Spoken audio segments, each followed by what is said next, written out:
എനിക്ക് 2 ആമക്കളാവുന്നത്. നാളെ അവർക്കോ നമ്മുടെ സഹോദരങ്ങൾക്കോ അങ്ങനെ ഒരു അവസ്ഥ വന്നാൽ എന്ത് പറ്റുമോ നിങ്ങൾ ആലോചിച്ചിട്ടുണ്ടോ? പലപ്പോഴും അങ്ങനെ ആണിന്റെ വേദനയും പ്രശ്നം പറയുമ്പോൾ ആൾക്കാര് കളിയാക്കുകയും ഇവരെല്ലാം പീഡകന്മാർക്ക് വേണ്ടി എന്ന് പറയാറുണ്ട്. എന്റെ മോനെ കൊന്നിട്ട് അവളാണ് എന്റെ മോനെ കൊന്നത്. എന്റെ മോനെ മനഃപൂർവ്വം അവള് കൊന്നതാണ് സ്വത്തിന് വേണ്ടി. എന്റെ മോനെ കൊന്നിട്ട് അവള് വീണ്ടും ഫാമിലി കോർട്ടിൽ കേസ് ഫയൽ ചെയ്ത് ഞാൻ നഷ്ടപരിഹാരം, എന്റെ മോനെ കൊന്നതിന് എനിക്ക് നഷ്ടപരിഹാരം തരാനുള്ളത് ഞാൻ അവർക്ക് കൊടുക്കണമെന്ന് 26 ലക്ഷം രൂപ ഞാൻ എവിടെ നിന്ന് എടുത്ത് കൊടുക്കും?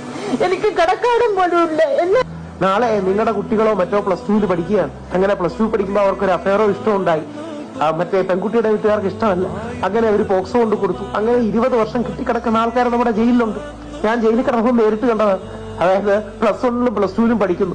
2 കുട്ടികൾക്കും പരസ്പരം ഇഷ്ടമാണ്. അവർക്ക് കുറച്ച് ഇന്റിമേറ്റ് മൊമെന്റ്സ് ഉണ്ടായിട്ടുണ്ട്. അപ്പോ ആ പെൺകുട്ടിയുടെ അച്ഛനും അമ്മയ്ക്ക് ഇഷ്ടപ്പെട്ടില്ല. പെൺകുട്ടിയുടെ അച്ഛനും അമ്മയും കൊണ്ട് പോലീസ് കേസ് കൊടുത്തു. പയ്യൻ 20 വർഷം കോടതി അടിച്ചു കൊടുത്തു. 20 വർഷം. അതായത് ഒരുത്തരെ കൊന്നാ കിട്ടുന്നതിനെക്കാട്ട് കൂടുതൽ വർഷം. 18 വയസ്സിനും 25 വയസ്സിനും ഇടയിൽ ഒരു തെറ്റും ചെയ്യാതെ കിടക്കുന്ന എത്ര ചെറുപ്പക്കാര് പയ്യന്മാരുണ്ടെന്നറിയോ ജയിലിനകത്ത്? ഒരു സ്കൂളിൽ പഠിക്കുന്ന കാലഘട്ടത്തിൽ തുടങ്ങുന്ന പ്രണയത്തിന്റെ പേരിൽ പയ്യന് 18 കഴിഞ്ഞു, പെൺകുട്ടി +2ലായി, 18 കഴിഞ്ഞിട്ടില്ല. ഡിഗ്രിക്ക് പഠിക്കുന്ന പയ്യൻ വീട്ടുകാരറിഞ്ഞു, കേസ് രജിസ്റ്റർ ചെയ്തു. അവൻ പഠിച്ചോണ്ടിരിക്കുമ്പോ അവനെ പിടിച്ചകത്തിട്ടു, കിടക്കും അതിനകത്ത്.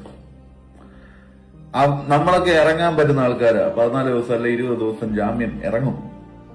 ഇത് ഇറങ്ങാൻ പറ്റാത്ത ആൾക്കാരുടെ കഥ കേൾക്കുമ്പം കണ്ണീന്ന് സത്യം പറഞ്ഞ വെള്ളം അതൊരു വല്ലാത്തൊരവസ്ഥയാണ്. പ്രണയിക്കുന്നത് തെറ്റല്ല, പക്ഷെ പ്രണയിക്കുന്ന പെൺകുട്ടിയുടെ പ്രായം ശ്രദ്ധിക്കുക. ഓപ്പോസിറ്റ് സൈഡിൽ നിന്നൊരു കേസ് ഫയൽ ചെയ്താൽ ഒന്നും ചെയ്യാൻ പറ്റത്തില്ല. ആ പെണ്ണ് വിചാരിച്ച പോലും നടക്കത്തില്ല. കല്യാണം കഴിഞ്ഞിട്ട് അകത്ത് കിടക്കുന്ന ആൾക്കാരുണ്ട്. പണ്ടത്തെ പോക്സോ കേസിന്റെ പേരിൽ ആ പെണ്ണിനെ കല്യാണം കഴിച്ചതിനകത്തൊരു കുഞ്ഞും കാണും, പക്ഷെ കിടക്കേണ്ടി വരുന്ന അവസ്ഥ.